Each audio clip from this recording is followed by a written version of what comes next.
Good morning.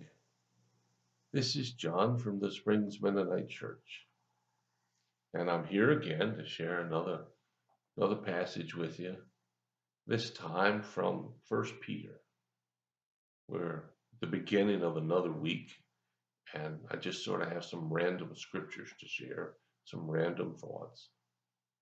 And this one comes from First Peter, chapter 5, and beginning with verse 6. So humble yourselves under the mighty power of God, and at the right time He will lift you up in honor. Give all your worries and cares to God, for He cares about you. Stay alert. Watch out for your greatest enemy, the devil. He prowls around like a roaring lion, looking for someone to devour. Stand firm against him and be strong in your faith. Peter starts out by saying, be humble. Humble yourself before the mighty power of God. Now, what does it mean to be humble? Does it mean to think you can't do anything any good? Nah. Does it mean that whatever you do, someone could do it better? Well, that might be true, but that's not being humble. I get tickled. All of my life as a pastor, I've sat in meetings where we're selecting new people for positions the next year. And invariably, somebody will say, well, I'll do it, but if there's someone else who really wants to do it and can do it better, I'll be happy to let them do it. I just chuckled. If there really was someone like that, they'd be volunteering. I guess there's sort of a cultural thing that says, well, I don't want to look like I'm asking for this. Well, that's not really being humble either. Humble is simply to recognize what you can do and recognize what you can't do. That's being humble. God has given all of us gifts. We can all do something. Some of us can do a whole lot more than others. And as the years go by, we find out that some of the things we could do really well when we were younger, we can't do so well anymore. Being humble is to recognize that God has given me the ability to serve Him,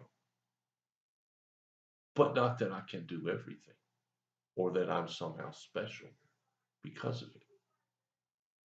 Humble yourselves under the mighty power of God, and at the right time, He will lift you up in honor. At the right time, you'll be remembered. You'll be celebrated. We're in the midst of basketball season, and and and I might admit I got my favorite team, and I like to watch them play. I don't do it very often, but what amazes me in basketball, and I guess in other tracks, more of the team sports, is that somebody makes a really big play. Maybe they steal the ball, they go down to the end, they make this fabulous dunk, and the crowd goes wild, and the guy just, oh, he does some kind of strut. I don't know what else to say. As if to say, hey, look at me, look at me. When a defensive player in football tackles the quarterback behind the field or behind the line, you often see him strut off and do all kinds of things. Hey. Well, I understand that enthusiasm at the moment, but really, all they're doing is what they are expected to do. Being humble is to just say, okay, walk away. I don't know how many athletes have shouted out they're the best in the game or they're going to be the best. I had a guy in my class when I was teaching in Alabama. I asked him what he wanted to be. And he said, I want to be a professional football player. I said, oh, really?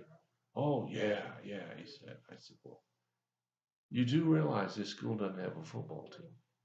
Oh, yeah, yeah. I said, so how do you think you're going to become a professional football player?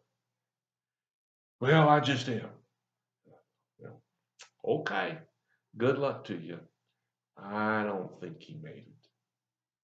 You see, doing what God gives us the ability to do should not encourage us to lord it over others. It should encourage us to help others in what they do. And when the time comes, the accolades will come. You know, if you're demanding that you be recognized, well, you're going to be disappointed. See, God will lift us up if we're humble. And he says, give all your worries and cares to God, for he cares about you. Maybe you don't have any worries. I do. I don't know if they're worries that something terrible is going to happen, but they're worries about other people and concern. You know, during this virus time, I don't want anybody to get sick. And if they get sick, I want them to get well.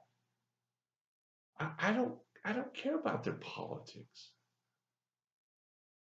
but I'm concerned about those who are sick. I'm concerned about those that I know of who are struggling with family issues. I'm concerned about those. That's not a worry.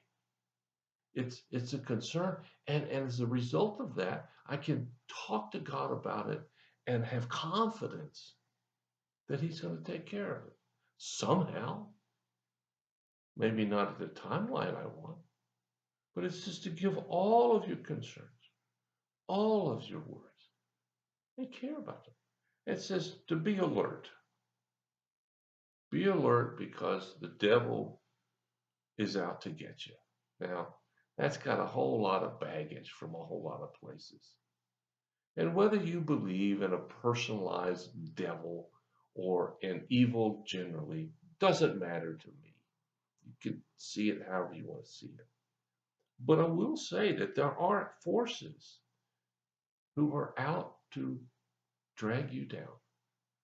Now, it's not people who are out to get you necessarily. I'm not talking about someone who feels like, well, I could make it if it weren't for them. Our own pride gets us into trouble most of the time.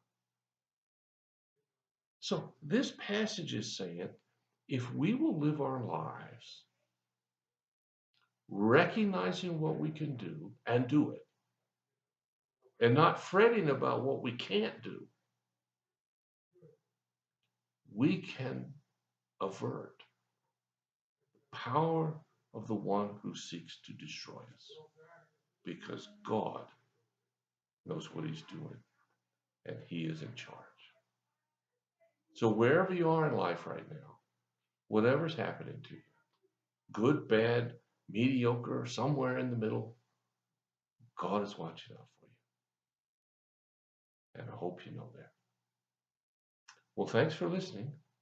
If you have a prayer concern or a need, let us know. We'll do whatever we can as fast as we can to help meet your need. Until tomorrow, have a wonderful day. I'll talk to you again.